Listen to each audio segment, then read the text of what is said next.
네, 안녕하십니까. 부동산 공부 열심히 하고 계신가요? 네. 오늘은요, 서울 부동산에 관련해서 잠깐 한 가지 소식 한번 같이 공부를 좀 해보려고 합니다. 오늘은요, 2019년 10월 12일 토요일입니다. 10월 12일 토요일이고요. 부동산 섹션에는 항상 건설사들의 입장을 대변하는 기사가 나오기 마련이죠. 왜냐하면 이런 경제신문지라든가 각종 언론사에 광고를 실어주는 게 건설사들이기 때문에 건설사들의 입맛에 맞는 그런 기사를 낼 수밖에 없고, 기자들도 이런 뒷돈을 받고 홍보성 기사를 써줄 수밖에 없는 것이죠.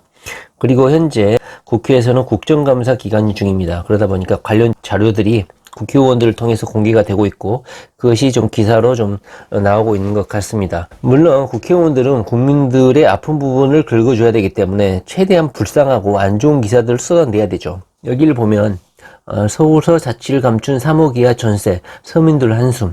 자, 그 다음에 쭉 밑으로 내려오면 올해 강남 아파트 4채 중 한 채는 지방 부자가 샀다. 올해 강남 아파트 4채 중 한 채, 그러니까 25%는 지방 부자가 샀다는 내용입니다. 제가 누누이 말씀드리지만 서울 부동산이 항상 공급 부족이다. 서울 아파트 가격이 오르는 이유는 재건축을 규제하고 있고 공급이 부족하기 때문에 서울 가격이 오를 수밖에 없다. 부동산 가격이. 그러니까 정부들은 건설사들을 독려해가지고 공급을 늘려야 된다. 신문사도 그렇고 방송국도 그렇고 전문가라는 사람들도 그렇고 조금 강사들도 그렇고 막 이러죠. 한번 보시겠습니다. 서울 강남권에서 거래되는 아파트의 4채 중 한 채는 지방의 현금 부자들이 사들이고 있는 것으로 나타났다. 아니, 서울 부동산 강남에 있는 아파트들 실수요자를 위해서 공급하는데 보세요. 전부 다 지방 부자들이 사고 있잖아요. 이것이 무슨 실수요자들 위한 공부하고 뭔 상관이 있겠습니까? 제가 항상 강조하는 게 그거예요. 물론 강남 아파트 가격이 오르면 서울 주변 지역으로 부동산 가격이 오르기 때문에 강남 아파트 가격을 잡으려고 국토부 장관도 계속 하죠. 그리고 여러 가지 제도를 내놓죠. 근데 이것이 역효과다. 근데 지금 현재 정부가 이렇게라도 하니까 이 정도 가격이지, 만약에 컨트롤 안 하고 정부에서 규제를 놓고 있다 그러면 아마 폭등을 했을 겁니다. 정부를 계속 욕하죠.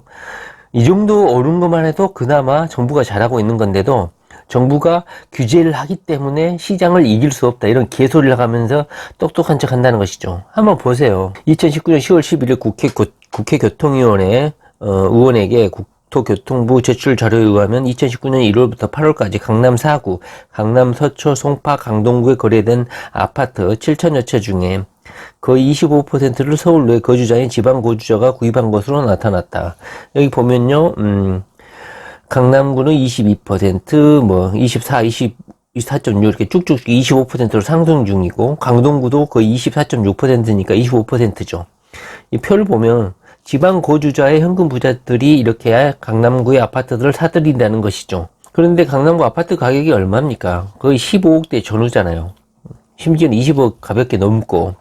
이런 아파트들을 강남에 공급한다 한들 서민들하고는 아무 상관없는 그런 공급이라는 거예요. 그런데도 계속 전문가들 보십시오. 하는 말을 보면 전문가들은 정부의 공급 규제로 서울 핵심지에 대한 지방 투자자들 수요가 더 늘어날 가능성이 높다. 아니, 지금 보면 실수요자들의 수요가 늘어난다는 게 아니라 정부의 공급 규제로 서울 핵심지에 대한 지방 투자자들 수요가 더 늘어날 가능성이 높다고 경고했다. 아니, 이게 전문가들이 할 소리입니까? 강남에 공급을 하면요, 실수요자들하고는 아무 상관이 없어요. 투기꾼들만 좋습니다. 이렇게 예를 들면 100채를 공급을 하게 되면 지방의 현금 부자들이 돈을 싸들고 오죠. 그 다음에 싹쓸이를 하죠. 25%를 싹쓸이 하죠. 그러면 이 현금 부자들이 25%만 싹쓸이 할까요? 이 현금 부자들의 자녀들 있죠. 친척들 있죠. 이 일가 친척들 있죠. 그 사람들이 현금을 다 싸갖고 일가 친척들도 다 매집을 하죠. 그 다음에 서울에서 현금 부자들은 없습니까? 서울 같은 경우는 청약 경쟁이 심하죠. 25억, 15억, 20억을 하더라도 거의 몇 대 1이잖아요. 그 사람들 같은 경우는 돈이 있다는 뜻이잖아요. 서울에 거주하면서도 청약 통장도 좋으면서 현금도 있다는 소리야. 이 사람들이 살 거야, 나머지를. 다시 말을 하면 서울에 100채가 공급이 되면 지방의 현금 부자들은 서울의 아파트가 한 채일까요? 전혀 그렇지 않습니다. 최소 3채 이상, 5채 이상입니다. 이 사람들은 거기에서 또 전매를 해서 차익을 실현하고 부동산 가격이 조정기가 되면 또 돈 싸들고 와서 사게 되죠. 한두 채가 아니라는 것이죠. 이 사람들이 25%를 사고 난 다음에 나머지 75%를 지방의 현금 부자의 가족들이 또 사죠. 거기서 한 10% 떼먹고, 그럼 한 60% 남죠. 55% 정도. 그러면 서울의 현금 부자들 중에 1가구 1주택 사람들이 청약을 통해서 이 아파트를 사게 되죠. 그럼 이 사람들이 1가구 1주택자들일까요? 전혀 그렇지 않습니다. 이 정도 현금을 가지고 있는 사람들의 경제관념이라든가 부동산 투자에 대한 관념들은 거의 신의 경지에 이르렀죠. 이런 사람들의 가족들, 친척들이 청약통장을 사용하게 되는 것이죠. 일반 서민들은 청약통장이 있더라도 이런 15억, 20억짜리 계약금도 없습니다. 20억의 계약금은 2억이잖아요. 15억의 계약금은 1억 5천이야. 그러다가 요즘에는 계약금이 20%야. 그러면 최소 계약금이 3억이 있어야 되는데 3억 가진 서민들 있습니까? 중산층 있습니까? 물론 중산층들 중에 현금 부자들도 있겠죠.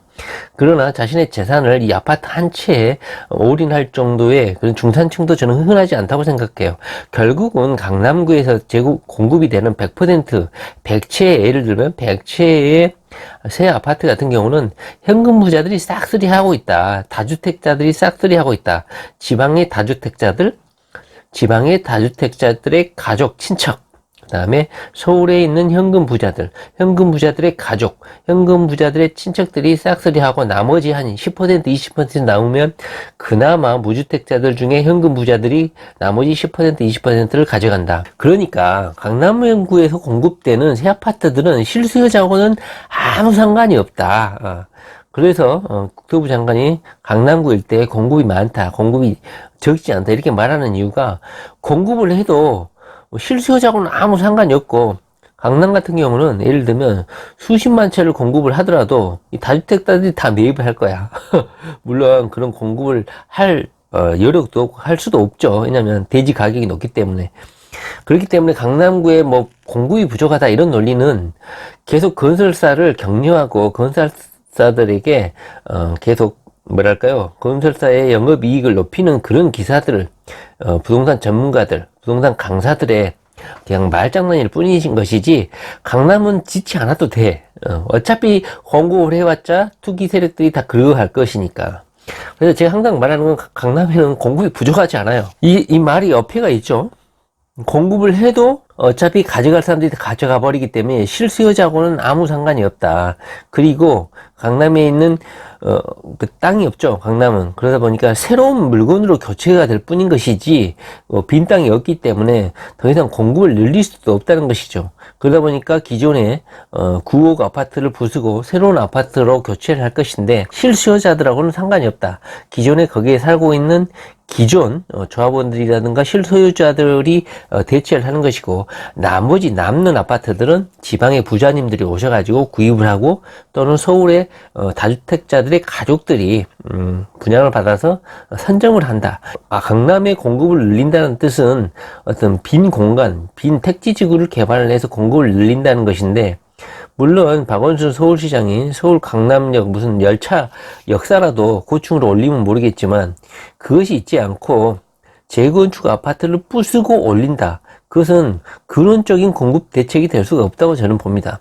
박원순 서울시장이 이런 속도 조절을 할 수밖에 없는 이유는, 만약 이렇게 재건축 문호를 개방해버리면 투기 수요들만 좋다 이겁니다. 만약에 박원순 서울시장이 공급 규제를 철폐하고 시장에 공급을 한다 이런 차원으로 재건축 시장을 문을 열어주면 거의 뭐 투기제 양판이 돼버리죠. 실수요자하고는 아무 상관이 없다는 것입니다.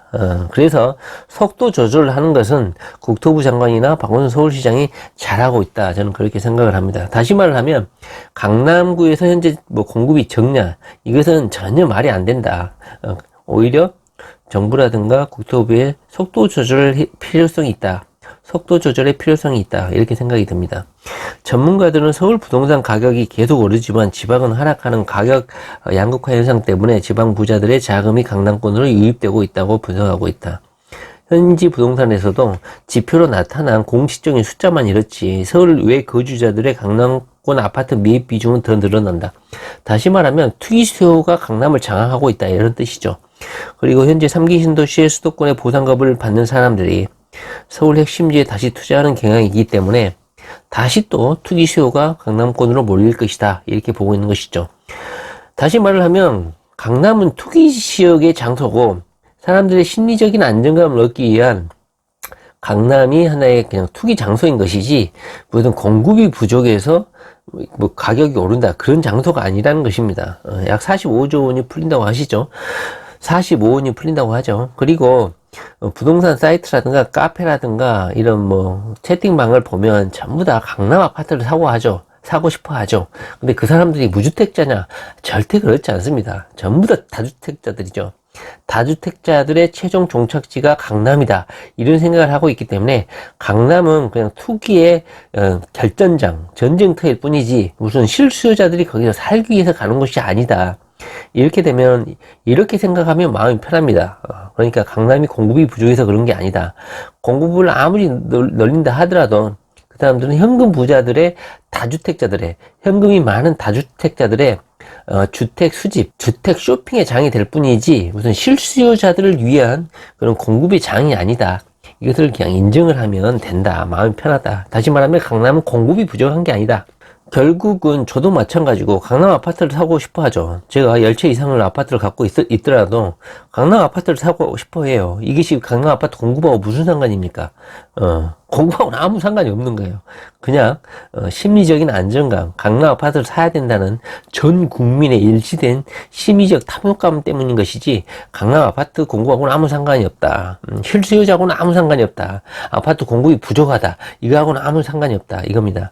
제 개인적인 의견으로는 박원순 서울시장이 차라리 여의도를 초고층 빌딩을 올려가지고 엄청난 공급을 해버린다든가, 그 다음에 뭐 강남에 만약에 공급을 한다 그러면 초고층을 올려버리면 됩니다. 100층짜리 홍콩처럼 싱가포르처럼 그냥 초고층 100층짜리를 아파트를 지어버리면 되는 거예요. 그런데 그렇게는 또 안 하죠. 공급을 늘리려고 한다 하면 그런 식으로 해야 되는 것이지 재건축을 통해서 공급을 해달라. 이것은 그냥 부동산 강사들이라든가 전문가들이 건설사들 뒷돈 받고 그냥 하는 소리일 뿐이다. 저는 이렇게 생각합니다. 지나가는 소리로요. 공무원 시험도 부의 대물림이 된다면서 요즘에는 공무원 시험의 실상이 소득 수준에 따라 합격 여부가 크게 좌우된다고 합니다. 대졸 청년의 공무원 시험 준비 및 합격에 따른 계층 수준과 교육 성취 효과를 보면 소득 수준이 높을수록 합격률이 높다. 이것은 뭐 서울대, 연고대, 상위 대학교 가는 합격률하고도 강남에 거주하는 사람들이 많이 합격한다는 거하고 똑같은 이치죠. 돈 투자 많이 할수록 합격률이 당연히 높죠. 보통 공무원은 하층민들이 공부를 많이 하는 걸로 돼 있고 응시자도 훨씬 많은 걸로 돼 있는데 합격자만 놓고 보면 훨씬 응시자들이 많은 하층민들보다는 소득 수준이 높은 상층, 상위 계급층의 자녀들의 합격률이 높다는 것이 또 밝혀졌습니다. 자, 우리는 부자가 돼야 되겠죠. 여러모로 부자가 되는 사람들의 사회 진출이라든가 사회 입지가 항상 우위에 있다. 이렇게 말을 할 수가 있고 이것이 논문으로도 검증이 됐다고 합니다. 그리고 뭐 왜 민심 역주행하나 직원도 시민들도 등 돌린 철도 파업하면서 현재 지하철 파업에 대해서 이런 비난 기사가 있죠. 저도 젊었을 때라든가 했을 때 이런 지하철 파업하면 욕을 많이 했죠.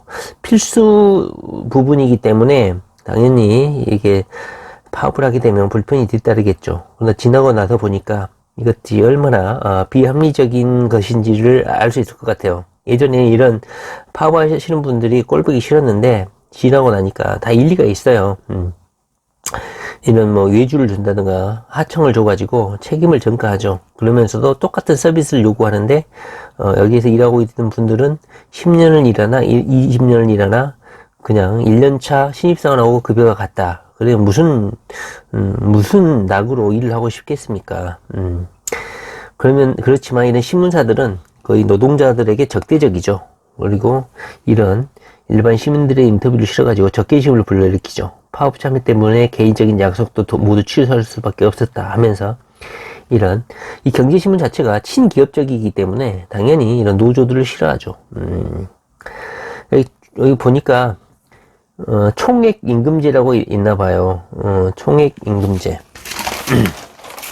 여기 보면